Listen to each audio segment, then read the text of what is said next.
We've talked throughout this weekend about the many differences that we experience in our world, in our culture, in our church, in society.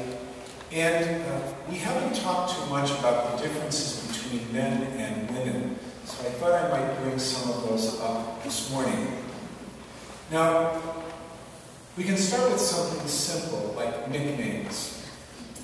So if Gloria, Suzanne, Deborah, and Michelle go out for lunch, they will call each other Gloria, Suzanne, Deborah, and Michelle. But if Mike, Phil, Rob, and Jack go out for lunch, they will refer to each other as Godzilla, Peanut Head, Useless, and Fat Boy. Now, as they are eating out, and when the check comes, Mike, Phil, Rob, and Jack will each throw in $20, even though the check altogether is only $22.50. And they'll pretend, at least, that they don't want any change. When the women go out for lunch, out come the pocket calculators. Bathrooms. A man has 6 items in his bathroom.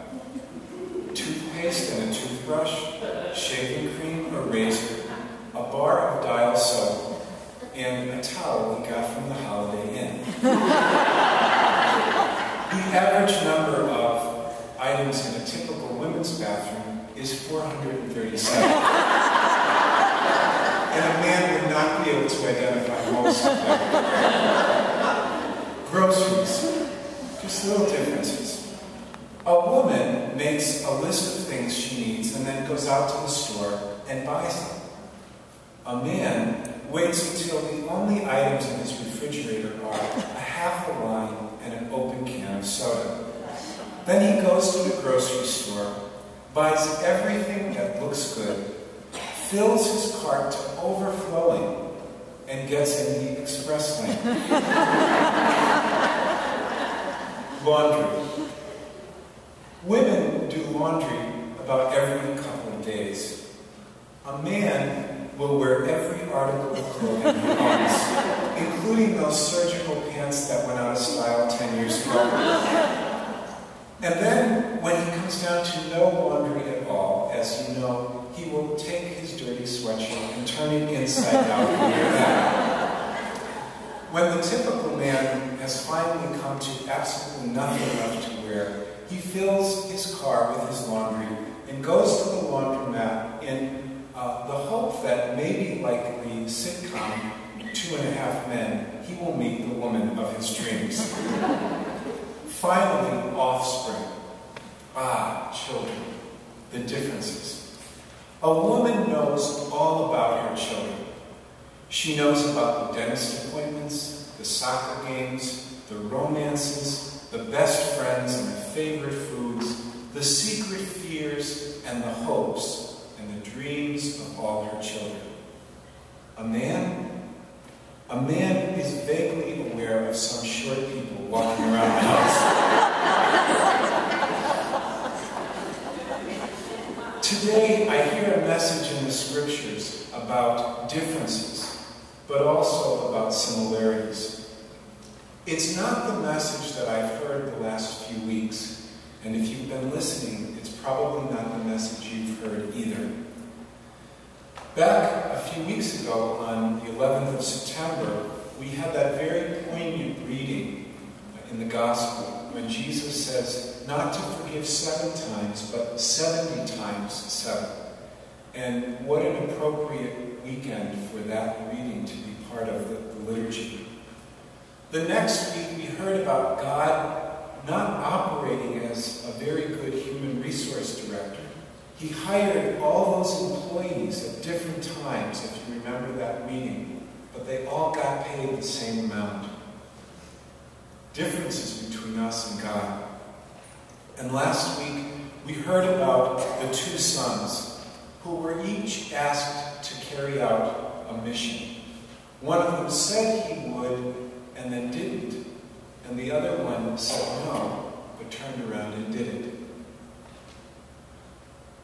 The way that the Father reacts, the forgiveness of God in the Scriptures is very unlike how we as human people react, at least for me. It's hard for us to get into the mind of God. We have a tough time forgiving. We want our fair share. And for many of us, there are times that we don't want to give somebody a second chance. We've really had it with them, and that's it. But today, I see some similarities between God and us in the Scriptures.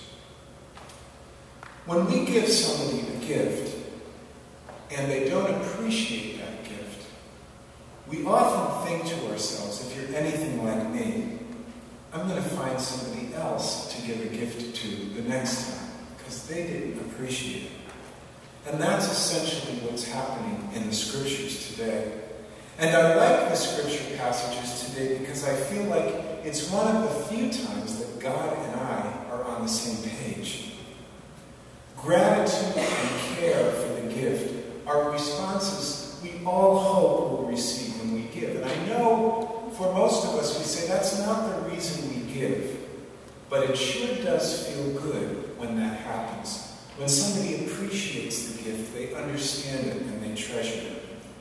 The story in the book of Isaiah is one that initially touches my heart. I don't know about you, but even the language. It starts out like this. Isaiah says, "Let me tell you about my friend." We immediately are listening because we know what it's like to talk about a friend. And the writer says, "My friend had a vineyard and did everything possible to make sure that vineyard would grow as beautifully and as fully and as richly as possible. But what happened?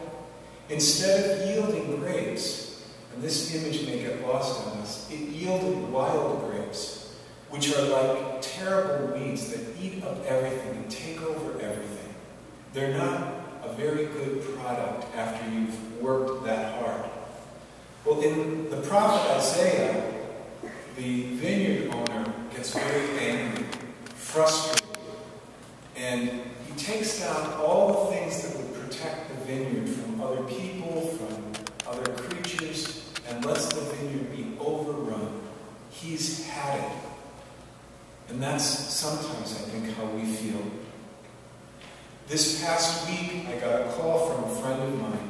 She has a lot of hardships in her life, one of which is that she has MS. So she struggles greatly, but she has a wonderful family, great husband and children, and a few grandchildren. And she said, "I wanted you to be the first to know," and she named her son, she said, "that he's in prison." I said, "What? What do you mean?" She said, "Well, he was on heroin." It was hard for me to grasp because I baptized this little kid. He was on heroin. I couldn't imagine it. I said, "Heroin?" She said, "You know, you're living a little bit of a sheltered life." She said, "Heroin is more easily available than pot." And she said he was on heroin. We caught him a few times. And the last time we caught him, her husband threw him out of the house, like the vineyard owner in the Scriptures. She didn't want to do that. So he was thrown out of the house. He robbed a bank. And now he's in prison. It was a shocking story. Unbelievable. But I saw them in this Scripture passage. And I saw the differences in the way we would act as maybe a tough love parent and maybe the parent who wants to forgive and wants to give another chance. The gospel brings the difference to a very clear vantage point. Because unlike the vineyard owner in Isaiah, the parable that Jesus shares has a different ending. Instead of destroying the vineyard when the tenants don't take care of it, Jesus said, the vineyard will be given to others who will appreciate it, who will cultivate it, who will nurture it. And that's the difference in the message of Jesus. And I think that's the point of the gospel today. The point is that we often give up. We lose sight of our hope for what can be because of an experience that we've had. An example would be this. We've often heard people say, I don't go to church anymore because the church leaders have made me so angry, I don't want any part of it. That is what the vineyard owner did in Isaiah. Said, I'm going to throw it all out, I'm going to do away with it. We lose, in a sense, sight of what is really the substance of our faith. But we don't just do it with our church and our faith, we do it in our government. I have no respect for politicians. They're all crooks. Well, we start out giving them no chance from the beginning. We say it in our relationships.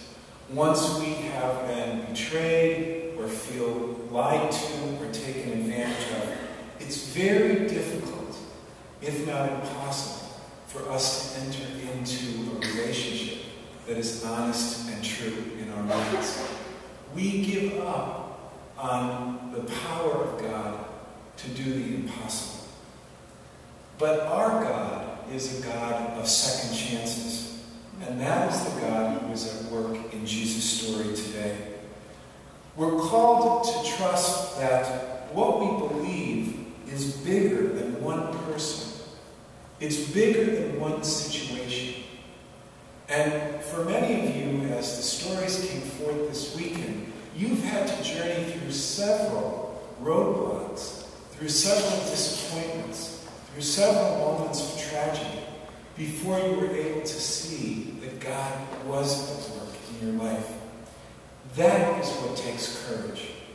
To move beyond what we can see with our eyes, to what we know in our heart is the presence of goodness and the possibility that something can change. We're called today not to destroy the entire vineyard because of some bad tenants. We're called to see beyond what looks like the impossible, to find the possibility of hope. We're called then to rest in God, the one who will produce great things for us, great things in us, and great things with us. The one who gives us the courage to hope is at work today. And that same God is calling us to bring that message of courage and hope to a world so desperately in need of it. And so today, as we go forth from the retreat, I hope we will open ourselves to the possibilities that God can do what we cannot imagine. And there lies the difference, that God can work what we could never even fathom in our lives. May that give us the courage